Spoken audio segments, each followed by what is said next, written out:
Good day and welcome back to another DBZ Dokkan Battle video. In this video we're going to be taking a look at Lagss, Fate of the Universal Conflict in her hands, INT Lagss. Now, Lagss was last year's free-to-play unit for the Super Dragon Ball heroes, and yeah, she's probably going to get an easy A with the upcoming celebration, so I thought we'd take a look at her and see how good she is before she gets her easy A. Now, she's a Dragon Ball Heroes category lead of 50%. Raises attack and defense for 1 turn with a high chance of lowering and a high chance of sealing super attacks on her super attack effect. She has attack and defense of 100%, an additional attack and defense of 50% when performing super attack, medium chance of evading the enemy's attack including super attack, an additional attack of 50% if the target's HP is 75% or less when attacking, and if that target enemy's HP is 50% or less attacking, it launches an additional attack that has a high chance of becoming a super attack. Chance of performing a critical hit plus 6% up to 30% every time this character attacks an enemy who's an attack down or defense down, or an enemy whose attack is sealed. So not too much locked behind the condition of having attack down. The 6% crit is nice, but building it up still requires 5 attacks. Now obviously she does gain attack of 50% when HP is below 75%. I'd say that's probably the most notable conditional requirement, but she is pretty spread out in terms of conditions. Activating her full passive is relatively difficult and is something you're only probably going to be able to do in hard content like SBR, ESBR, etc. But she is still very interesting. Her defense starts out pretty decently, 120k, 130k. That goes up by 50% when she supers, which is pretty good, so we're looking at around 188, and then of course she also raises for 1 turn as well, so she can get to around the 200k mark, which is pretty good considering she has an easy A coming up. The attack stats, we're looking at maxing out realistically at about 2.2, 2.3. That's with the support, that's with all links activated, that's with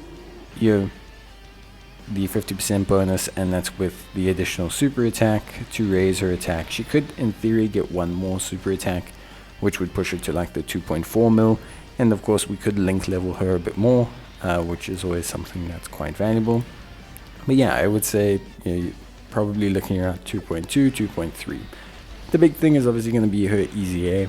Hopefully they provide her with some support mechanic, or they make her just a really good damage dealer against these conditional enemies. So I don't mind conditions if they instead just make them crazy when all the conditions do activate. I think ultimately that would be good. It will probably accelerate her crit chance, giving her something like 10 or 15% per hit, and giving her a max out of 40%, which would be good for me. I think that would be pretty good. And then I think they'll also increase her evasion, which would make her pretty good. If they throw on some support and greatly raising attack and defense, I think Lagss could be a pretty fun little partner to kind of throw onto your crossover team. Much like the Poutine, who I think is a fantastic unit that they brought out last year, who was really, really solid. Obviously quite conditional as a unit, Poutine, and obviously very much the same. But yeah, I think they definitely could be, she could be a fun little unit to get an easy A. I think there are a lot of conditions. There's usually a lot of conditions to heroes units, but I don't think they're that bad. The 75% HP is not the end of the world for most content. It's quite a low threshold. The 50% HP is also not too bad.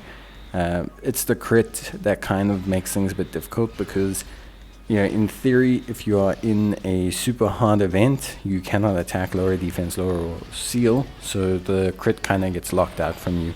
So at that point then, you probably want to consider her having some crit.